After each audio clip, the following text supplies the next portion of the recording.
Miqtë e mi, përshëndetje. Një parim thotë se 2 objekte nuk mund të zënë të njëjtën hapësirë në të njëjtën kohë. Sidoqoftë, personazhi i historisë sonë të sotme përpoq ta bënte këtë. Zemra e tij ishte dhënë pas saktërimit.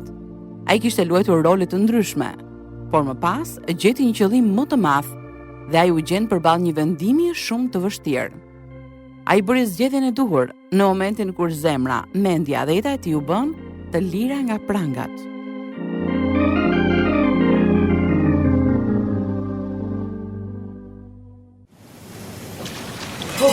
Jemi të pashpres! Pra, ne nxjerrim jashtë një kohë, 100 të tjera futen brenda. Nuk duhet të ishim larguar nga porti. Para se të niseshim, komandanti ne paralajmëruan për stuhin që do të vinte. E kujt do t'i shkonte në mendje se stuhia do t'ishte kaq e fortë sa të shkatronte motorët? Johnny, vale pari deri te kiçi janë. E shoh, kemi marrë fund. Merri këto dhe kaloju atë të tjerëve. Fika, po për çfarë na duhen? Nëse ania fundoset, do të na duhet të lirojmë veten nga litarët.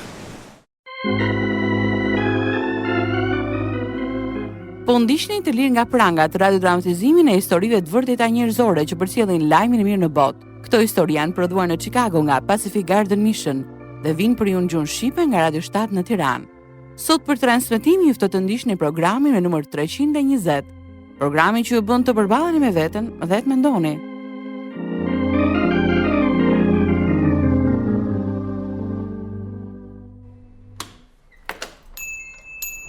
Hey, ç'kemi Johnny? Sa mirë që po të shoh sërish ormik. Po kur u largove nga flota detare? Javën e shkuar.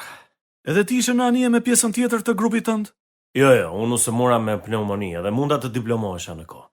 Kështu u lundrova me anijen kolonial. Mjetin amfib me fund të rrafshët. Ky është mjeti më i madh që ka flota detare. Jam i sigurt që në mes të detit të tërbuar ajo është lëkundur si një djep. Ashtu është ormik. Po kur udhëtuam filloi një stuhi e fortë dhe një pjesë e anijes u shkatrua. Çfarë thua? Ja, këtë që po dëgjon. U thye si një fije shkrepseje edhe i bllokoi motorët. U detyruam të viheshim radh për të nxjerr ujin me kova që të shpëtonim anijen. Ishe me fat që kishe hipur pikërisht në atë anije, miku im. Me shumë fat. Anija ku do të hipni të fundos. Shumë antar të ekuipazhit që ishin në bord, Johnny, vdiqën.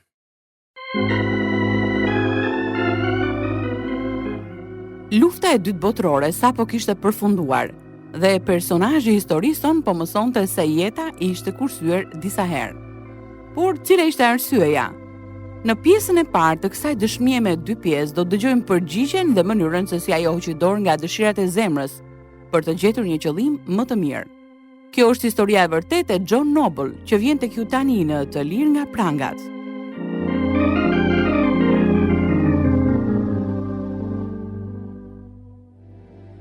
Nëna e la Gjermaninë në vitin 1923 dhe u martua me Timati, i cili ishte shofer tramvaj në Easton të Pensilvanisë.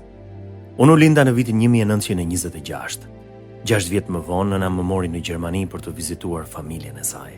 Qëndruam 3 muaj atje dhe kur u kthyem, e takuam baban në New York. Asher, nuk e për ta besuar se çfarë ndodhi kur ishim në Gjermani. Hajer. Unë dhe Johnny kishim dalë për të bërë pazar, kur papritur një tank i mbushur plot me ushtar doli në shesh. Ushtarët dolën jashtë duke filluar të lëviznin lart e poshtë, duke thyer xhamat e dyqaneve me armë, si të kishin në dorë një shkop golfi. Po pse kështu? Nuk e di se kam iden. Të afërmit e mi thoshin se në pushtet po vjen një burr i quajtur Hitler. Po Johnny u trem? Në fakt ne u tmerruam dhe u larguam menjëherë. Nuk e harrova asnjëherë atë që ndodhi. Baba ishte i qetë, ndërsa nëna gjithmonë i bënte gjëra tragjike dhe ishte qesharake. Ajo më merrte në kishë të djelave dhe çdo Krishtlindje përgatiste një pjesë teatrale. Njerëzit mblidheshin për ta parë. Gjatë vitit ajo shkonte në përfesta dhe më inkurajonte të aktroja në shkollë.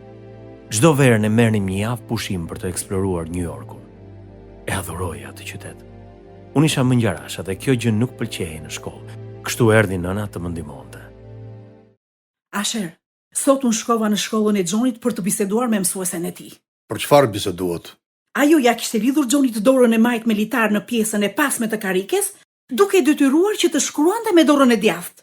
Po kjo është marrëzi. Edhe unë mbeta pa fjalë. Si mund të shkruaj ai me dorën e djathtë kur është më ngjarash? Ja bëra të qartë mësueses së tij, që nëse do ta përsëriste sërish këtë, do t'i kishte punët shumë keq. Shumë mirë e ke thënë. Kur isha 14 vjeç, nëna u smur me kancer dhe shpesh shkonte në spital. Më mësuan se çfarë duhet të bëja çdo 4 orë që ajo kishte dhimbje. Në prill të vitit 1941, ajo vdiq. Pas kësaj në shkollë u bëra ngatrestar dhe shumë shakaxhi. Mbas e kërkoja vëmendjen që tashmë nuk e merrja më në shtëpi, por ndodhi që një ditë i mat më dha më shumë vëmendje nga sa dëshiroja. Ku isha? Drejtori më mbajti në zyrën e tij deri në orën 5:15. E pse të dënoj? Sepse kisha marrë pak plur që shkakton të shtime dhe pa dashur ja hodha mësueses. Pa dashur, ha? Po ja, thuajse pa dashur. Thjesht po argëtohesha. Johnny, me këtë sjellje që ke, bën mirë ta lësh shkollën dhe të fillosh punën. O, jo, unë nuk dua ta lë shkollën. Më shiko mua, ja kam dalë me vetëm 4 vjet shkollë. Kurse unë babi dua të diplomohem, si të gjithë shokët e mi. Atëre sillu se duhet. Po të dënuan edhe njerë në shkollë, nuk kam për ta lënë punën as një ditë për të ndihmuar. Mora vesh? Asnjëherë nuk isha qenë i zoti me lojrat sportive, kështu që u bëra pjesë e klubit të aktrimit, ku shpesh luaja rolet kryesore. Në verën e vitit 1944, mendova të hiqja dorë nga shkolla për të bërë pjesë e flotës detare, në mënyrë që të mos më merrnin ushtar. Në atë kohë isha 18 vjeç sepse e kisha përsëritur 2 herë klasën e 4. Por fqinjët treguan të vërtetën. Kur më erdhi njoftimi për të shkuar ushtar, së bashku me 2 shokë të tjerë, shkuam të takonim drejtorin e shkollës. Si mund t'ju ndihmoj, djema? Na ka ardhur njoftimi për të shkuar ushtar, zotit ju. Dhe njoftimi duhet të kishte ardhur në 25 nëntor. Po tani a do kemi mundësi të diplomohemi? Nëse nuk i merrni të gjitha kreditet e nevojshme në fund të semestrit, nuk do të mundeni. Po sikur të flasim me bordin përzgjedhës. Bëjeni edhe kërkoni një koshtesë derisa të përfundoj shkolla. Si ta bëjmë këtë? Mund të shkruani një letër. Po ju a mund të na ndihmoni? Unë dua të shërbej vendit tim, po gjithashtu dua të diplomohem. Shkolla mund ta shkruajë një letër, por ju djema bëni mirë të mësoni.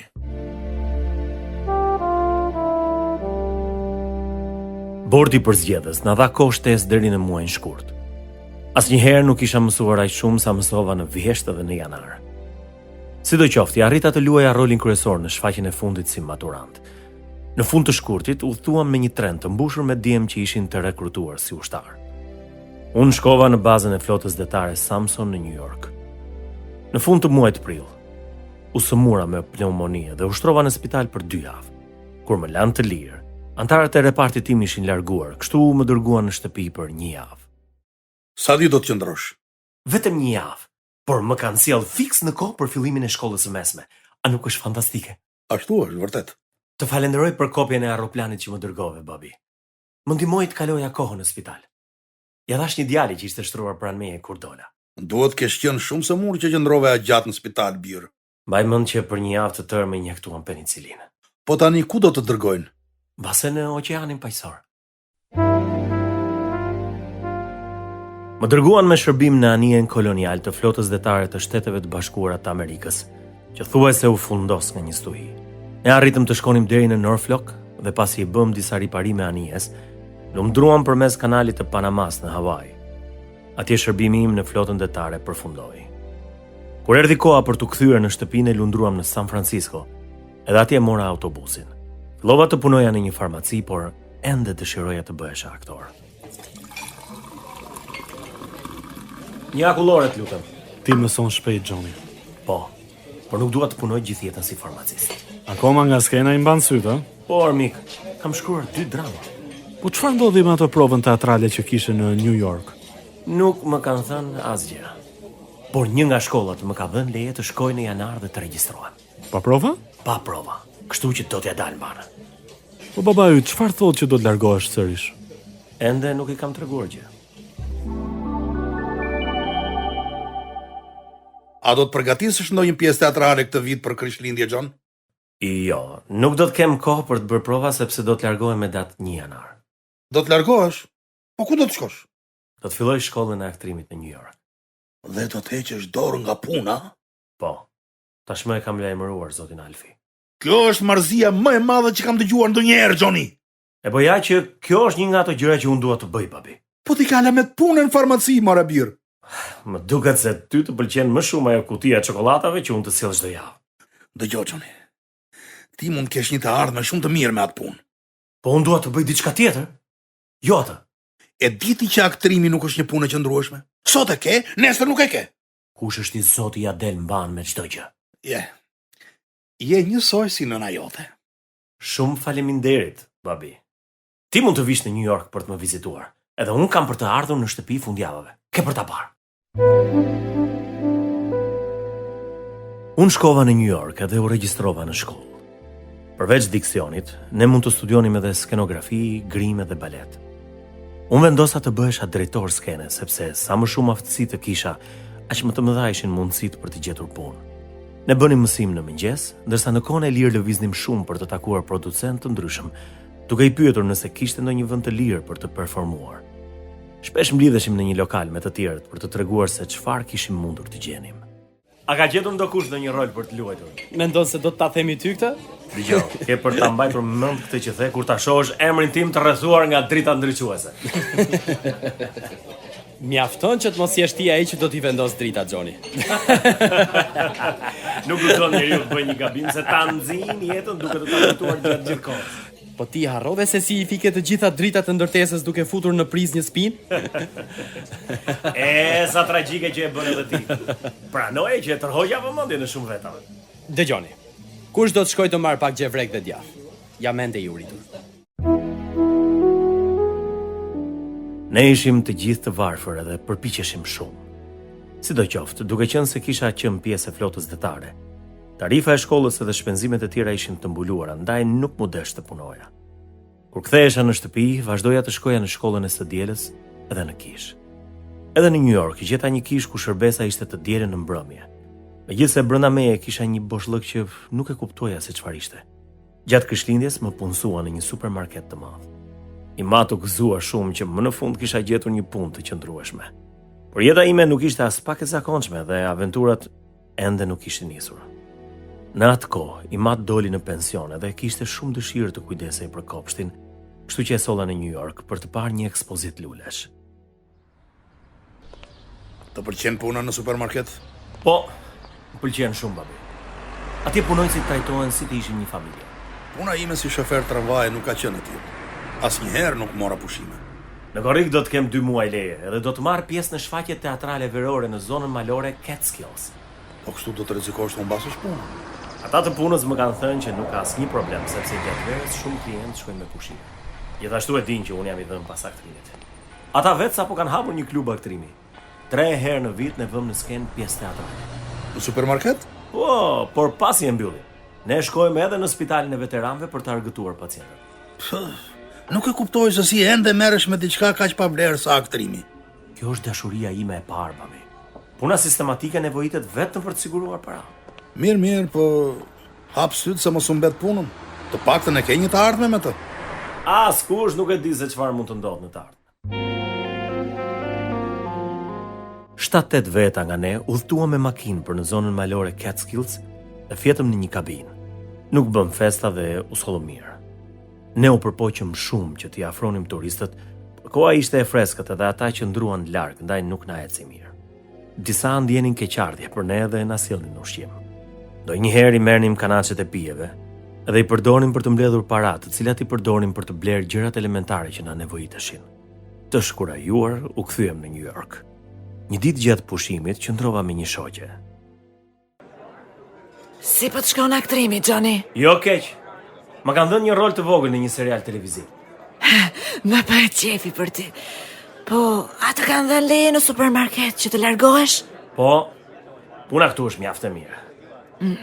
Fal për vete.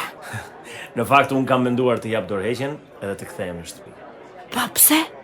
Sepse i mat është i moshuar dhe nuk më pëlqen që po qëndron vetëm. Ti ke kohë këtu në New York, apo jo? 5 vjet. Mendoj se duhet kaloj më shumë kohë me baban tani. Do me thënë, po heqdor nga aktrimi? Mund të luaj ndonjë pjesë teatrale në Easton. Edhe unë mendoj se duhet të kthesh.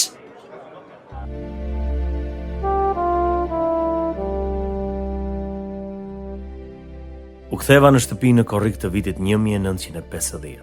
Në Easton u bëra pjesë e një grupi teatral të asaj zone dhe gjithashtu pjesë e një grupi teatral veror pranë Allentown. Ndihesha mirë që isha pranë babait. Mundet gjesh ndonjë punë? Unë, babi, jam bërë pjesë e grupit teatral në Allentown. Ata interpretojnë një plevicë të vjetër që ndodhet lart në zonën Gatesville. Sa kot më duket. Po jo, mos mendo kështu. Thuaj se çdo natë vendi mbushet plot me njerëz. Një plevicë dhe di, ha?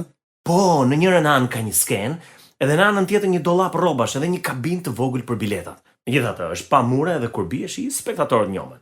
A ke menduar të punosh gjatë ditës? E kam fjalën për një punë të vërtetë. Mbase më vonë mund ta gjej një babi, sepse tani do të më pengonte me provat. Por birë, po ti je 25 vjeç. Ka ardhur koha të mendosh për të ardhmen. Aktrimi është një ëndër pa vlerë. Në vjesht do ta gjej një punë të vërtetë. Sa e marru të regove që e le punën në New York. Shumë i marrë.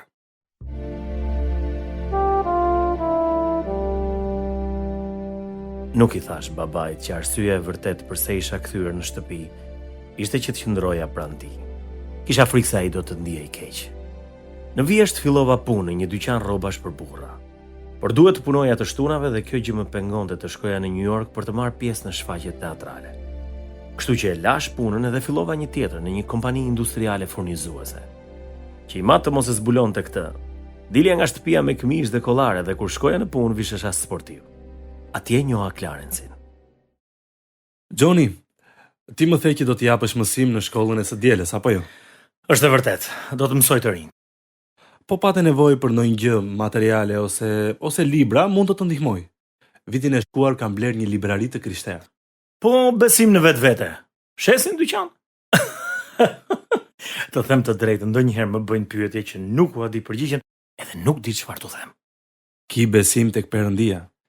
Ai do të jap fjalët e duhura që duhet të thuash.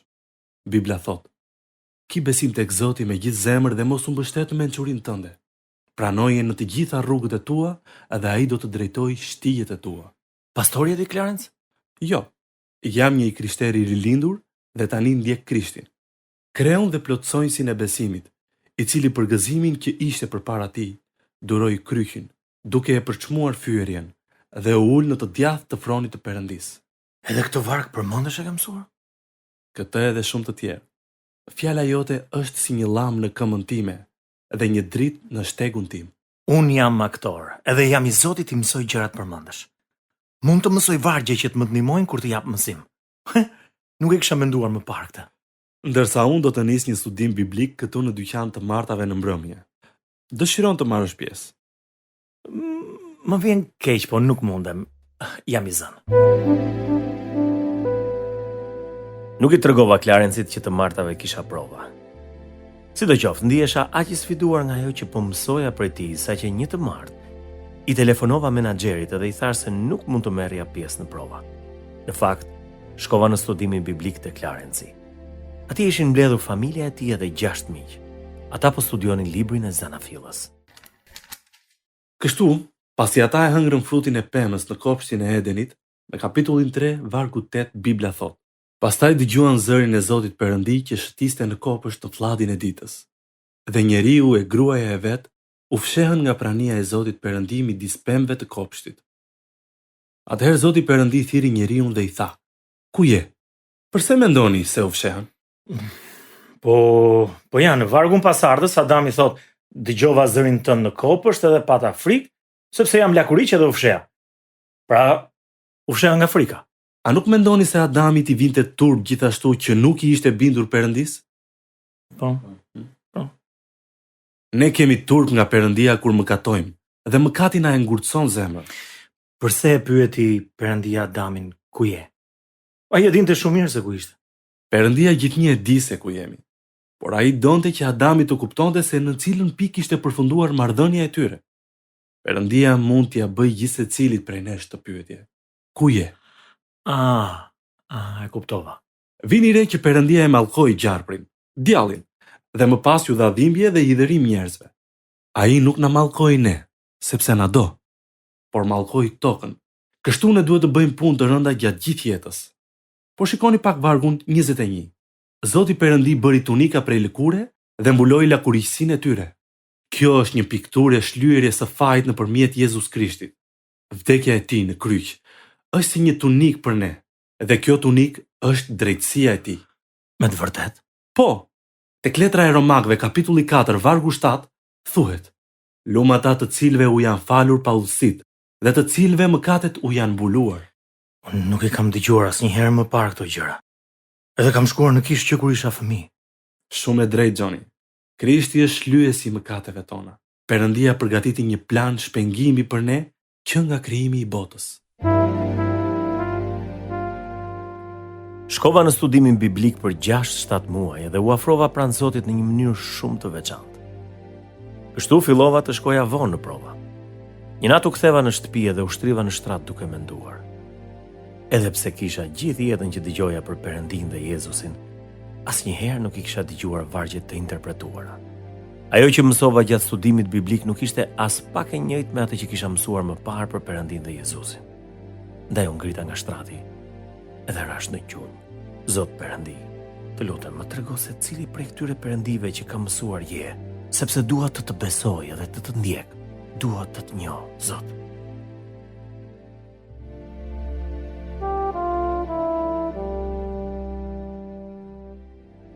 Që nga ajo natë, jeta ime mori një drejtim tjetër. Fillova të shkoja në kisha të tjera për të dëgjuar pastorët tek predikonin, por vazhdova të shkoja edhe në studimin biblik që bënte Clarency. E pyesi atë për çdo gjë që mësoja. Në pranverë erdhi një ungjilltar I cili ngriti një tendë në qytet edhe qëndroi 2 javë. Shkova atje për ta dëgjuar. Bibla thot: "Në ditët e fundit do të vinë disa përqeshës, të cilët do të ecin sipas dëshirave të veta dhe do të thonë: Ku është premtimi I ardhjes së tij? Sepse që kur etërit fjetën, të gjitha gjërat mbetën në po atë gjendje si në fillim të krijimit. Jezu Krishti do të kthehet përsëri, miqtë mi. Ai po vonon sepse na do. Zoti nuk vonon plotësimin e premtimit të tij, siç mendojnë disa se të ishte me vonesë. Por është zemërgjër ndaj nesh, sepse nuk do që ndokush të humbas, por që të gjithë të vinë në pendim. Nëse ai do të kthehej sonde, a mendoni se do ta takonit?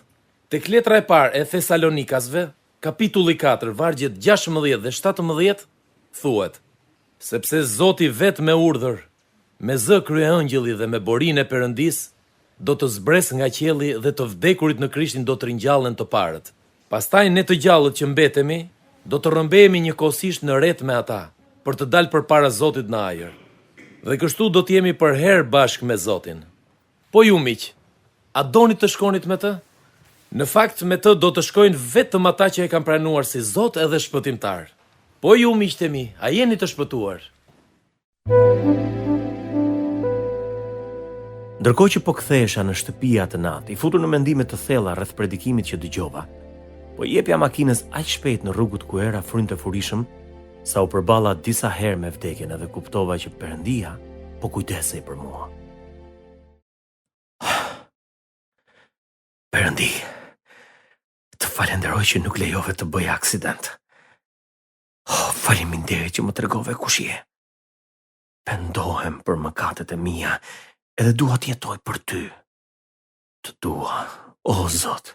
Faleminderit që vdiqe në vendin tim edhe që më dhe jetë të përjetshme. Në fillimin e viteve 50, e lash punën për të punuar në një stacion të ri televiziv. Gjithashtu bleva një dyqan të vogël dhe hapa një fast food. Por vazhdova të lutesha që Perëndia të më kthente në New York për të aktruar. Në vitin 1957, isha 31 vjeç. Jemat kishte filluar të este I shkujdesur dhe kisha frikë ta lija vetëm. Kështu punësova një gruaj që të kujdesej për të. Në prill ai u sëmur me pneumoni dhe u shtruar në spital. Pasi e mbylla fast foodin në orën 6, shkova ta vizitoja, por ai nuk mund të fliste. Babi, shkoj vonë dhe më duhet të largohem tani. Por do të kthehem sërish nesër. Tani do të lexoj Psalmin 23. Mirë? Zoti është bariu im. Asgjë nuk do të më mungoj. Ai më çon në kullota me barë të njohur. Më prin tek ujërat e qeta. Ai më përtërin shpirtin, më prin në shtigjet e drejtësisë për hir të emrit të tij. Edhe sikur të ecja në luginën e hijes së vdekjes, nuk do të kisha frikë nga asgjë e keqe, sepse Ti je me mua.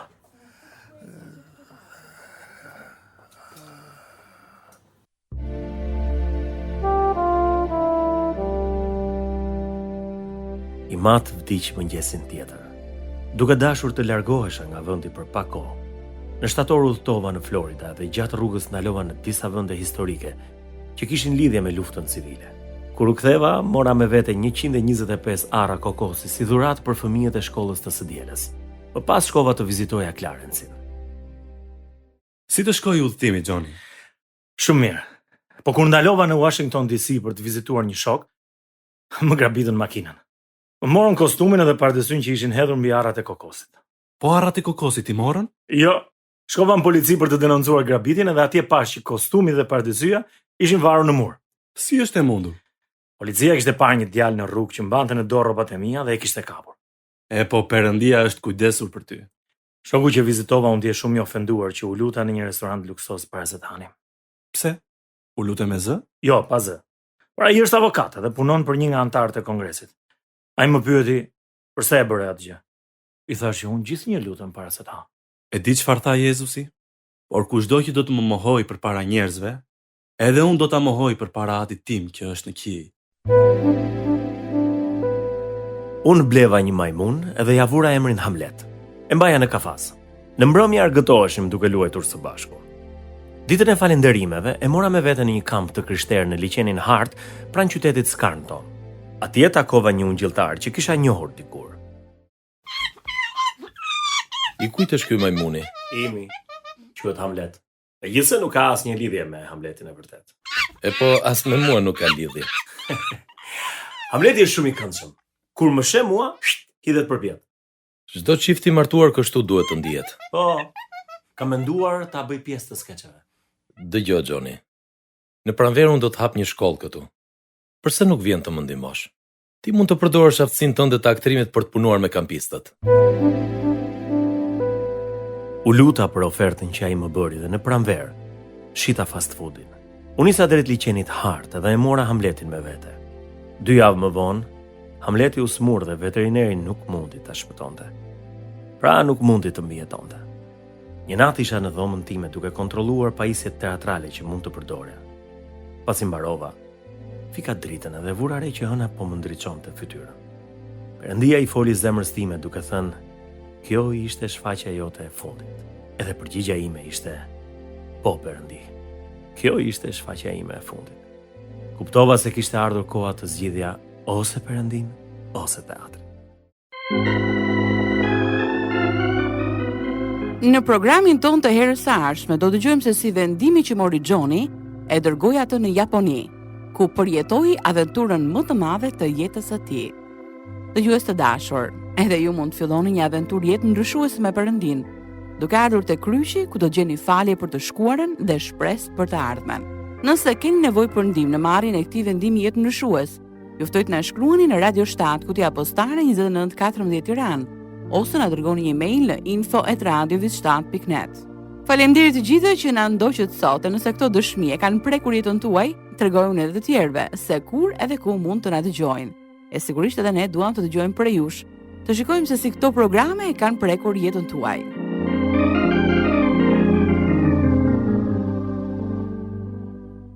Ndoqët programin me numër 320. Kjo ishte pjesa e parë e historisë së vërtetë të John Noble.